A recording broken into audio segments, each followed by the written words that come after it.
Hello everybody. So I'm going to just show you quickly some things you can do with your basic die cut shapes. So your circles, your squares, your ovals, let's see, your rectangles, just your basic shapes.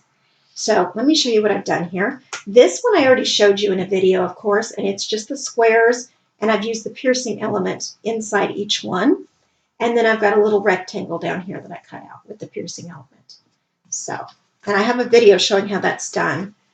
So I took the piercing element, I hope you can see it, the piercing element only and randomly placed around different size circles. And then I cut out different size circles. And you can see I put a little shimmer in these little jewels. And then I did this just because, and I've done it, I don't know if you could see that, but I've done it quite a few times in different colors. And then I kind of just moved them up a little bit to get that effect. So that's not a basic shape, but that's the effect I went for on this card. Okay, this is using your square as a frame. So you've got the inside square, and then you've got the same color that I stamped in for the outside square. And so what I did to get this effect was I took this inside white piece, I laid it down on this piece of white, and then I did the stamping. And then I put this frame around it so that there wouldn't be quite so much, you couldn't see quite so much of where it didn't stamp because I was doing it on top of the frame. But anyway, I just thought this was cute, and it's just gray on the white, and I think that's a cute effect. Okay, this one, let me show you this one first. So this one again is squares, and again I've backed them with another square, and I took this really pretty, it's hearts with maps inside, and I've been wanting to use it, so that's why I picked it, but really any little print would do. And I've got some dry embossing back here, and then I cut out the sentiment. This middle square, tipped to a diamond, I popped it up with foam squares so that it would set up a little bit more. But if you wanted this to be for someone who doesn't like pink like me, you could pull out the browns, the blues, whatever, and use that color. And I have a corrugated cardboard dry embossing folder, and that would be cute too. Just change it up a little bit.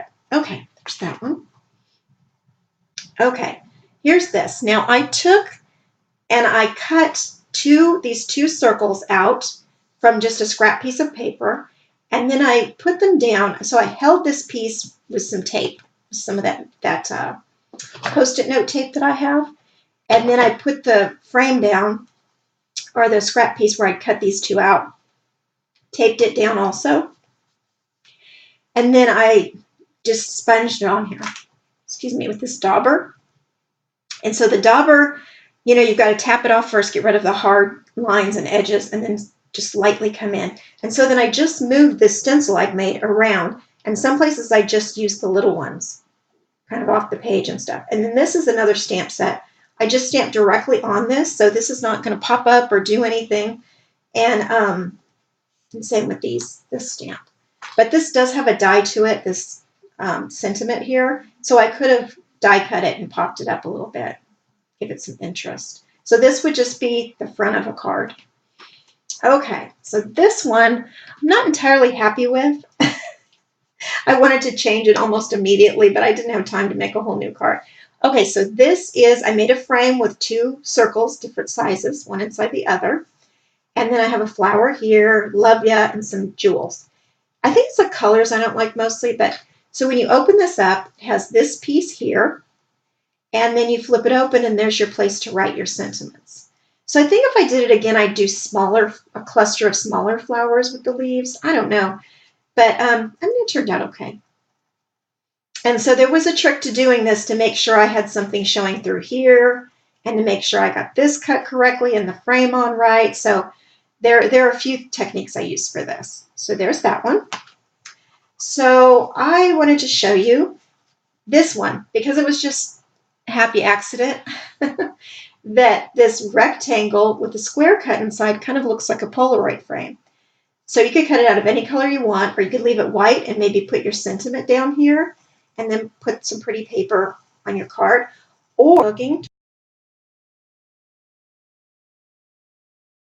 put your pictures inside, or your memory keeping, however you do that. So I think that turned out cute. Now when you have a sentiment like this, it kind of lends itself to being cut out in an oval, I think. And then what you could do is just back it by a bigger oval behind it, if you wanted to, or just cut it out of the oval. But I think that's really cute. And then look at all these pieces I've got left from today. So I've got quite a few pieces left, and these will go in my area where I keep all of my little pieces I didn't use on a particular card, extra butterflies, whatever I have, I keep them all together.